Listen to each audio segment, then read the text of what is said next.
Hey everybody, happy Tuesday. My name is Garrett Hartle, this is Reach Out Reptiles, and here's your Talk 'em Up Tuesday. Now for today's episode, I wanted to get us away from the normal, out of the house a little bit, and rather than talking to somebody who's an established breeder, I actually thought it would be kind of cool to take a little bit of a time capsule snapshot of somebody that is an up-and-coming breeder named Joseph Hall.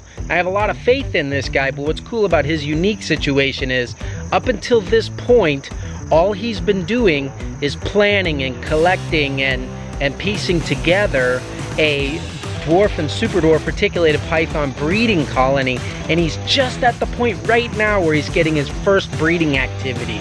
So for those of you guys who are just getting started, might be a step behind him on the time frame, sometimes the best mentor can be somebody who is only just ahead of you right where you're at, because they know enough to stop you from falling into some common pitfalls, but they're still fresh enough out of your position that they can totally relate.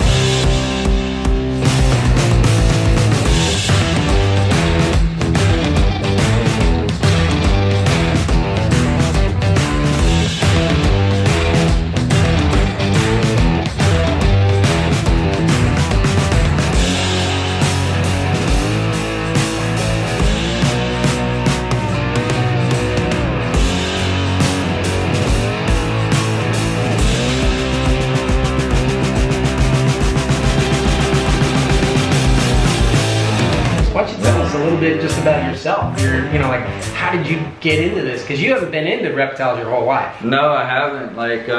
So what was it about? I guess it was 2 years ago. I got my first ball python. Right now, my whole focus has just been on getting really cool genetics and really cool projects to start. And because I'm in the Army, I'm active duty, so that's my day job. And so this part of it is still, I'm really young in the whole process and learning it. So I started looking at it, but then I was like, I really started thinking, I was like, I don't know that I want to really do ball pythons. Like, it's such a saturated market and everybody's trying to do it. So I was like, let me start exploring some other species. Like, let me take some time and slow down a little bit and start really seeing if that's what I want to get into. It was August of last year, and you posted this picture on Positive Pythons of this little bitty sun tiger. Is that the guy that was sitting next to the chapstick? Sitting next to the chapstick. I'll have to dig that picture up and throw it up on here. He's like this big. Yeah, they were so tiny when they came out. So tiny. And I was like, that's what I want. Like, I just seen it and I was like, that's what I want. I mean, I love retics, but being in the Army, like full-size retics, I move every 2 to 4 years and moving those massive animals. I remember you talking about that. That was a big concern of yours, was having something that was manageable, right, no matter where you would end up living. So. And so I came up there, and you said, oh, he's not for sale. Like, he's not for sale. That's where it all went downhill. Pretty much. Well, probably because I talked you out of it. That's where it all went downhill, because I seen the reptile room and I seen everything. And now I have half the animals I should have held back over here. Yeah, they're right here. They're not very far away. Remote location. They're in a remote location. They're doing great. You want to put one up? This is one of the ones from the clutch. Can I hold her? Yeah. This is his sister. Yeah. You aren't eating. So. Okay, now we're even. But go ahead. Okay, so really, I don't think that we're quite even. I mean, look at her. So, but anyway, so I get up there and I see him. He's showing me off. This one too, and he's the one that kicked it off. It's an addiction. I'm like, I don't know. Like, I gotta have another one, and I see it and it's pretty, and I gotta have another. You guys don't know what that's like. Right? Nobody. And so. Slowly but surely, I started to take a little bit different mentality the more I got, and I was like, I got about 7 years left, a little under 7 years left before I retire, and I'm like, do I really want to do corporate America? So the more I thought about it, I'm like, man, could I really do this, and have my full time when I retire? So it's something you and I have talked about a lot offline. And that's a very popular question. Is it possible? Is it possible? And it's obviously breed possible. reptiles full time. I mean, it's obviously possible. You support a family of 6 doing it, so it's very possible. That is true. And so with that, I started, coming up with creative ways in order to start, doing investing and everything else, and looking at it from a much different standpoint, because some of the animals that I have are absolutely stunning, like this one right here. And then some of them are not as beautiful, like they're not that, wow, look at me. But what they are is genetically amazing to make that pop factor, Now, do you think that was a big, or, because I know that a lot of times in the beginning people will buy like a few beautiful snakes, but they don't realize that they've got these gorgeous snakes and their plan, they want to breed it someday, right? But they haven't really thought about, well, what will my snakes make? Right. So they have this gorgeous collection, they're going to end up breeding it together, and if you run the genetic possibilities, a lot of times the babies will be much less impressive than the parents, because the way they, so when did you start to realize that, or how did you learn that lesson? Because you definitely have. Because nowadays you get so excited about, and it's a het this. Yeah. I was dating somebody that really understood genetics, and so she started explaining it to me. And then I started really grilling you a lot. I'm sure that, your wife was like, will you tell this dude to shut up and let you go to bed? I think she said, it sounds like Joseph really needs a girlfriend. And I said, no, he's calling me because of his girlfriend. Exactly. And I don't know if it happened exactly like that, but it's a good story. So yeah, we started talking about it, and you started, really kind of schooling me on like, hey, you need to look at it from this perspective, this perspective. I listened, because it's one thing, I guess, I understood kind of that old saying, like, old age and treachery overcomes youth and exuberance any day, right? So like, you've got a lot more experience, and obviously you're not gonna, you're not out there to steer me wrong, because did you just call me old and treacherous? No, not quite. But I mean, I think it was there. If you read between the lines, I might have to re-roll that tape and check that one. Whoops, my bad. But yeah, I just looked at it and I was like, this guy is not out to steer me wrong. And it's not because you're out there to just try and make a living and just sell snakes. It's, you really care about, what's happening with the genetics, what's happening with, the breedings and everything. And so I was like, I said, if somebody cares this much to take the time, like when I come around, to educate me on it, then it's probably worth listening to. And so I tried to do, as much education as I could, like looking online and stuff. But like you talked about, with your last Talk About Tuesday, there's not a lot out there. That's, a lot for the Superdwarf stuff. Superdwarf stuff. It's funny with Dwarf and Superdwarf stuff. I mean, you have to be dedicated to get these. They take longer. They lay smaller clutches. They take longer than a ball python. They lay much smaller clutches than a mainland retic. Right. They're not as easy as a boa constrictor. So there's a lot of difficulties and things to overcome, and it takes a really passion and enthusiasm for the species to even be able to produce one. I see those animals as a little bit of my legacy, so I want to see that that's actually go on. But I agree. So it was one of those things when I looked at it and I decided that, hey, I'm going to really try and make this work.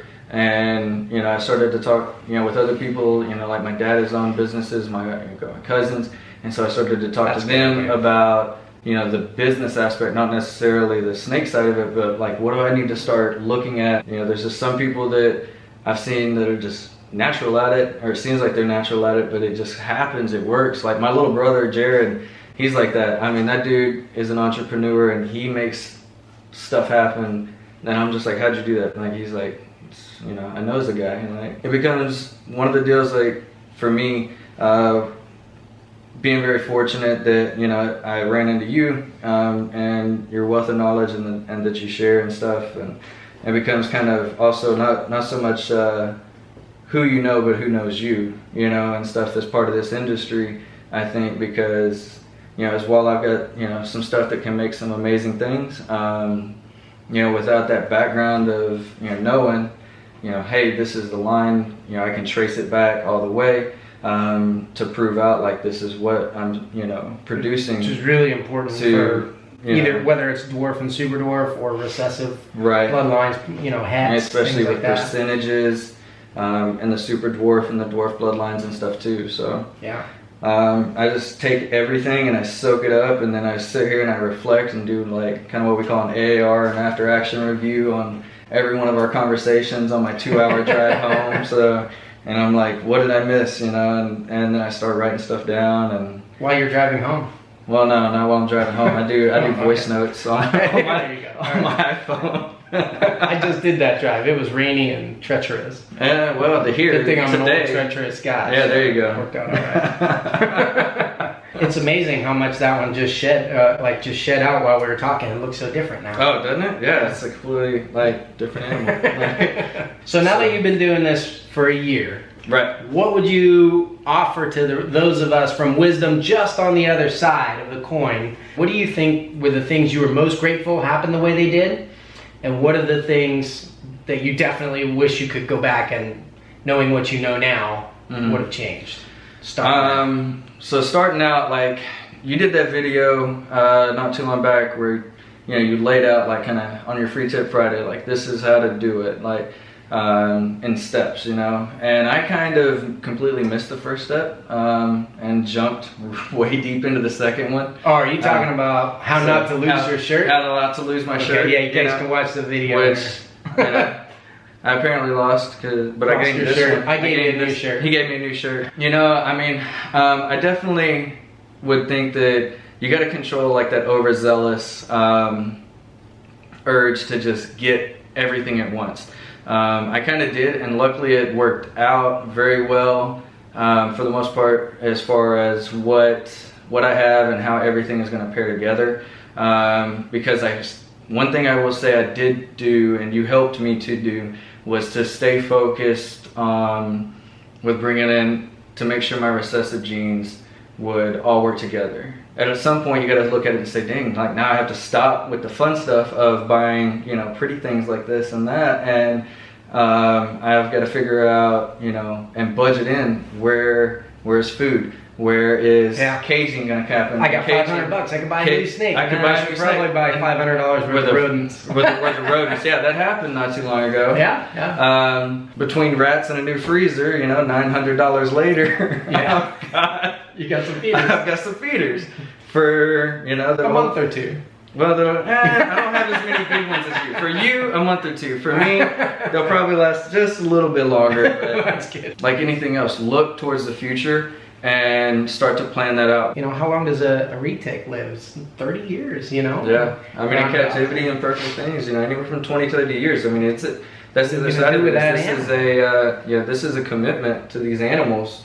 And so you have to be prepared for that. And it kills me every time, you know, I get on Craigslist and I just look and see like how many of them are being just basically given away because, oh, I don't have time for it. And I'm like, how much time do you really require? I think people have a Pokemon mentality where they're like, I can trade up, I can win a new one, I can wheel and deal and get to where I want. But what you're doing is climbing up on the backs of living creatures and stomping them down to get to where you need to be. It'd be much better to just plan it out from the beginning, get the right animal from the right person that's going to help you along the way, and you know, be successful and do something good for yourself and for the animals while you're at it. Take that time and plan it out. Definitely take that time, plan it out. If it's something you think you want to do, not everybody's ready for the crash course when it happens, and it will happen. The other big one I will tell you is you need to have money set back for and know where your exotic vets are. Yeah, that's a huge one. I think a lot of people don't. And you've had quite a few experiences already just in 1 year of keeping. Yeah. You know, when you had 2 or 3 snakes, you may not have had to ever go to a vet, you know, or like maybe once in a blue moon you're over there once every, you know, handful of years. But when you got stacks of snakes, it's just a larger sample size. You're going to end up with more issues that you want to get checked out, especially as you're learning. It can be, so it's definitely something you guys either need to have. I mean, I preferred, you know, set it back in cash because, you know, otherwise it's easy to get wrapped up in debt. You guys are always asking me how big my babies are going to be in a year. You bought a bunch last year. I did. You want to show us some different bloodlines and sizes? This is a mainland, all right? How many months old? She was born on the 3rd of March, so the beginning of March, so that's what, 4 months? 4 or 5 months. 4-month-old mainland. Mainland, right? Do you have a super dwarf about that size, and you can show us and give us the age on? You want to compare? Do some quick growth rate stuff here. I have Oh, that's a good one. I like this one. This one that is literally like the same size. Yeah, definitely. And this girl is... She's also a March baby, right? No, April baby. No, she's an April baby from last year. So like, this little marble is... So a year and 3 months. Yeah, 4 months. and she's the tiniest. 4 months. Like, other than I have one new hatchling. And she's only 50% Superdwarf. Yeah, and she's 50%. Just a good small bloodline from a nice Superdwarf female. I'm really excited to do some stuff with her because I think the marble gene is just fantastic. It's a beautiful pattern. You know, she's got some great iridescence, and she loves to move around. Isn't that incredible, guys? But that's, you know, that's the same size right there. All right, let's get to know you real quick, okay? All right, here we go. Lightning round. Coffee or tea? Coffee. Dogs or cats? Dogs. Last book you read? I hope they serve beer in hell. Haven't read that one yet. It's funny. Favorite sports team? Oh, Pittsburgh Steelers. Hey, there we go. Pet peeve? Bad customer service at a restaurant. It's my biggest pet peeve ever. Okay, this one's just for you. Best branch for military service? Army. Hands down. There's no question. Celebrity crush? Aubrey Plaza. She's as dark-minded as I am. I love it. Okay. Non-reptile hobby? I love to go hiking. Lay up, you know, head to the beach and get burnt. Like I did that a couple times already. I was like feeling really bad. That's a hobby. That's a hobby, yeah. Apparently. Well, if I do it more than once. Okay, surprising skill that you have? Surprising skill that I have. Apparently I can talk people into like almost anything. Like, I guess it works because I'm a recruiter. Yeah, good for military recruiting. There you go. Yeah, I'm not like that. I can't relate. Best advice for millennials? Best advice for millennials? Man, that was tough. Get off of your butt and leave the PlayStation alone and get out and enjoy the world around you. Like, and get off your screens. Like, there is more than seeing the world behind a phone. That's probably good advice for me too at this point.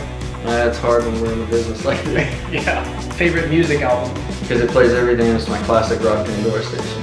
Okay. Yeah. There you go. I can't do an album. But that works. Most unique place you've visited?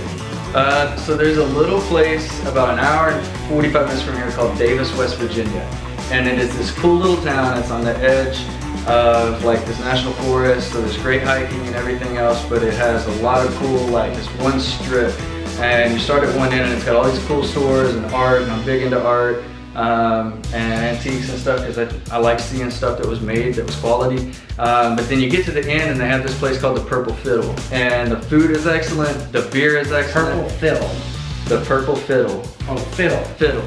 And it's a fun little place, and they have live music all the time.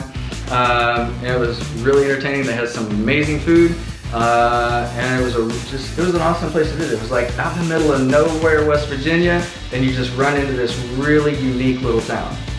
Davis, West Virginia. Davis, West Virginia. If you haven't been there, you should put it on your map. Okay. Biggest fear? The ocean. The ocean. Yeah, I don't mind getting in, like, you know, from the beach. So do you get a high as you're doing your hobby of getting sunburnt next to the ocean? Is that like a little bit of a...